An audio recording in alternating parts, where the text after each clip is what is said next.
संस्था कोल्हापूर मार्फत श्री पारस हायस्कूल पारगाव या शाळेत आम्ही विद्यार्थी आहे. सर्वप्रथम 52व्या राज्यस्तरीय विज्ञान प्रदर्शनी 2025 च्या सर्व आयोजकांचे जसे की श्री शिवाजी शिक्षण संस्थेचे अध्यक्ष व कार्यकारिणी तसेच प्राचार्य व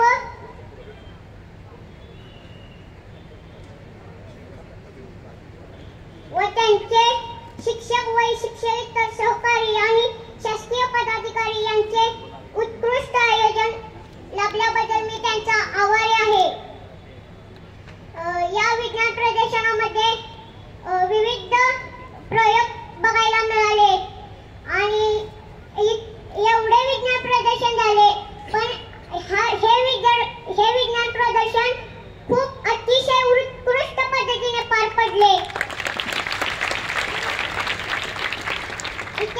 येथील सर्व आयोजक व सिक्युरिटी कर्मचारी खूप स्ट्रिक्ट आहे आणि एकाही प्रोजेक्टला यांच्यामुळे धक्का लागलेला नाही. त्याबद्दल मी त्यांचा आभारी आहे. व्यासपीठावरील मान्यवर त्यांचे मी स्वागत करतो आणि येथील नियोजन खूप छान आहे. जसे की जेवणाचा कार्यक्रम अतिशय उत्कृष्ट पद्धतीने म्हणजे सकाळचा नाश्ता चहा व दुपारचे जेवण, संध्याकाळचा चहा, संध्याकाळचं जेवण व जेवणामध्ये पण खूप व्हरायटीज होत्या. रोज वेगवेगळे जेवण. 5 दिवस विज्ञान प्रदर्शन खूप छान झाले हे मला सांगायला आनंद होत आहे.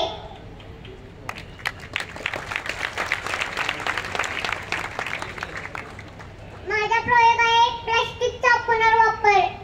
म्हणजे या प्रोजेक्ट मध्ये भारत दरवर्षी 26,000 टन प्लास्टिक कचरा तयार करतो.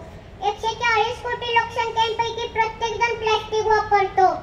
8 दशलक्ष टन कचरा दरवर्षी समुद्रात जातो आणि यामुळे आम्ही उपकरण बनवलं आहे की एक बाटली कट करण्याचे एक मशीन आहे.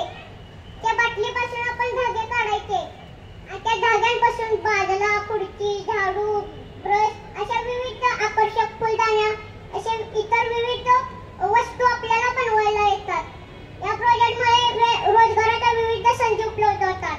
जसे की प्लास्टिक गोळा करणाऱ्यांना रोजगाराच्या संधी उपलब्ध होतात आणि अशा पद्धतीने मशीन बनवणाऱ्यांना रोजगाराच्या संधी उपलब्ध होतात. मशीन पासून धागे काढणाऱ्यांना रोजगाराच्या संधी उपलब्ध होतात आणि त्या धाग्यांपासून वस्तू बनवणाऱ्यांना रोजगाराच्या संधी उपलब्ध होतात आणि त्या वस्तूंचे मार्केटिंग करणाऱ्यांना रोजगाराच्या संधी उपलब्ध होतात. अशा पद्धतीने बेरोजगारांना विविध रोजगाराच्या संधी उपलब्ध होतात आणि या प्रोजेक्टची सरकारने दखल घ्यावी व हा प्रोजेक्ट अंमलात आणावा.